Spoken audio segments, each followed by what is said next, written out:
Okay, so Chun Li's moves. First of all, her stance. She does kind of a modified, what we call a cat stance in her style of karate. She just sits back on her back leg here and keeps her weight nice and light on this front leg, keeps her hands up nice and open, very flowing, all right? She can kick very easily with this front leg because there isn't much weight on it. Chun Li is obviously very kick-centric, but there's not much weight on this leg. You put it all on your back foot, so you can very easily pick it up and do fast kicks like that without having to shift your balance all that much. So we're going to go over basic techniques first. So first off, we're going to start off with a side blade kick, all right? She starts off with the front leg here, and the side blade kick can come in. The side blade can come in, you can hit the knee, you can hit up into the hip here, you can even come up high with it. In her basic techniques, she starts off, just comes down, boom, on the knee like that. With a very short, small technique. Now on this, the side blade kick, you turn your foot out like this and drive with the heel. You pick your target. It's a very surgical strike. Boom. Like that. You get a dead leg here, hit the knee, buckle the knee, come down to the shin. You can even hit the knee, boom, and slide down onto the foot here. Now you're at close range, not getting controlled. So that's the side blade kick. Next one that we're looking at is her roundhouse kick. Now roundhouse kick, she starts off like this. The roundhouse kick comes from the back leg. And it's a big kick. Generally you don't want to start off a combination with a big kick because you can see it coming from behind there. But you come out, swing like this, and boom, to the face. The roundhouse kick comes up traditionally with the knee pointed up in a round direction, and then you turn this heel as you go and drive, boom, into the face. And you can hit either with the ball of your foot, like this, which is right here, behind your toes, or you can also do a power kick variation, which is where you hit with the instep of your foot on the top here, and come up on top, boom, up to the face like that, and power through. So that's a side blade kick, like this. Roundhouse kick is next. After that, she's got a spinning hook kick. And on the hook kick, the front leg is going to turn. She steps in, boom, and catches like that. The hook kick, you're hitting with a heel, and you're coming around and poking it around like that. You can take down the guard with it, or you come up a bit higher, and you catch beside the head. Boom! Now, of course, I don't want to actually take his head off, but if you come up and power through, just imagine coming down and catching the jaw. Now, as with the back leg roundhouse kick, it's a very large kick. You would never want to start off a combination of that because you can see it coming from a mile away. And now I'm spinning around and turning my back to my opponent, which is never good. So, basic techniques. We got kick, we got roundhouse, boom, and we got the spinning hook kick around here. Next up are her hand techniques.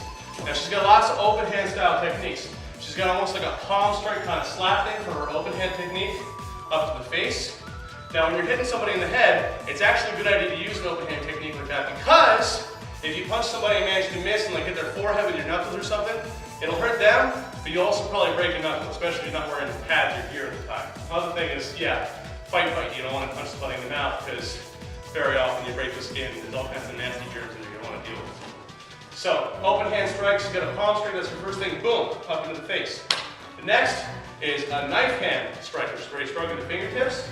This is traditional style you see, lots of Kung Fu and Japanese styles, but you don't want to make sure that you don't go for hard targets with your fingertips, because obviously they're not that strong, it's not a good idea, even if you've been conditioning them.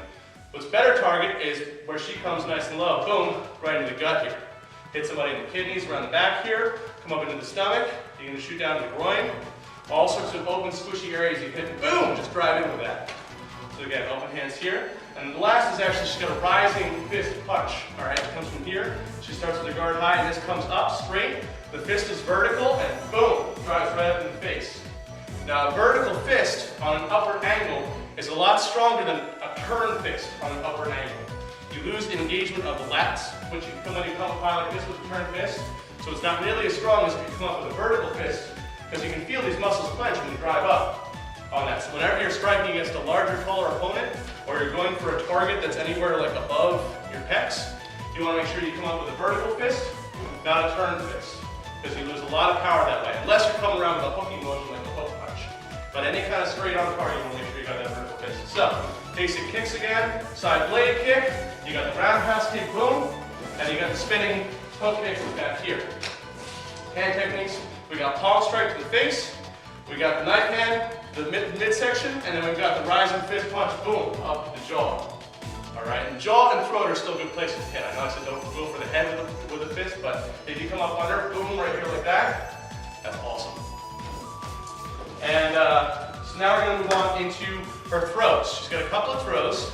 Now throws are great because no matter what kind of fight you're in, they almost always end up on the ground. So it's better to be the guy to put somebody else on the ground than to be the one that gets put on the ground. So the first throw she's got is relatively simple. All right, she comes in here, she does a quick grab to give us momentum going this way, and then she steps behind.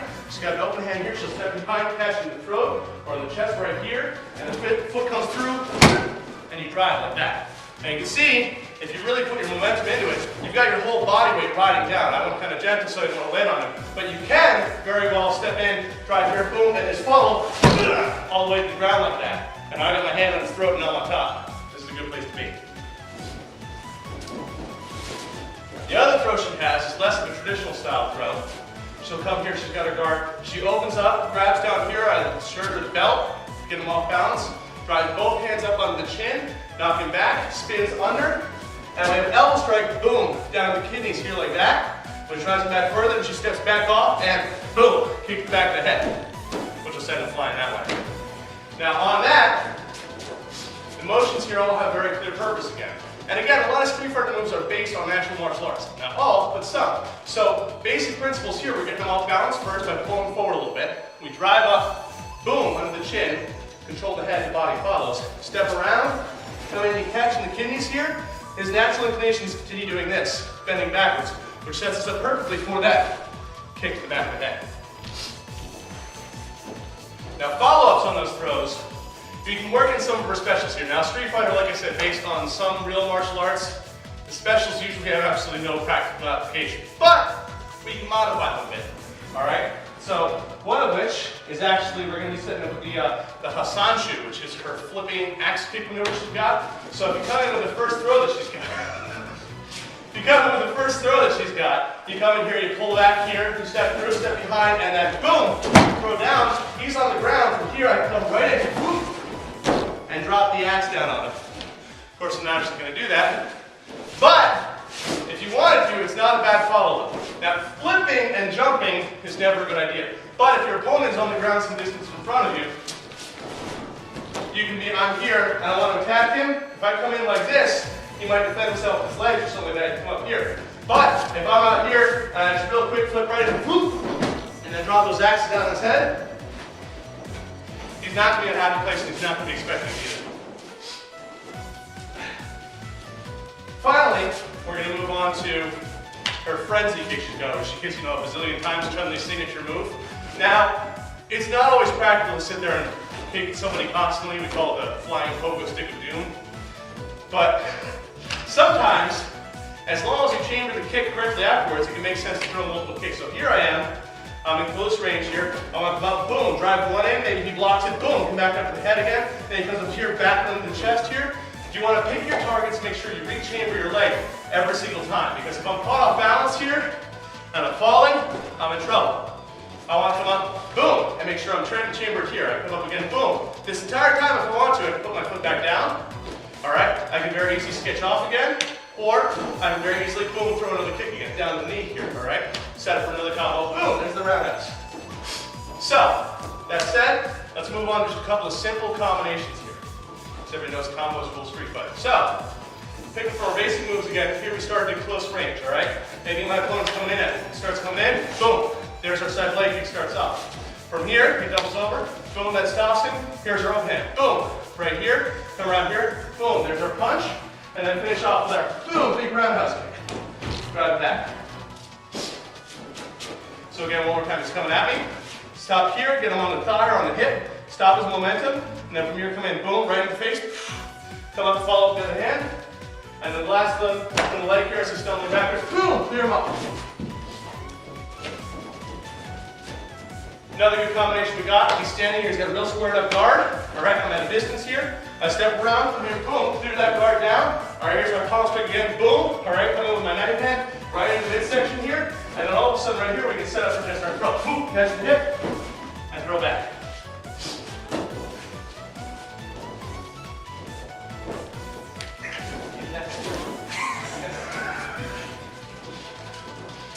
Finally, one more combination. He's coming in for, that big grab, like a big bully grab kind of thing. From here, we're going to go into our throw. Boom! Drive up under the chin here. I drop down, step around, come behind, elbow strike. Step back here, come around, and kick. All right? Notice I grabbed on. I didn't go for the head there because he was already kind of committed. I grabbed on here. I've got control. I pull him down. All right.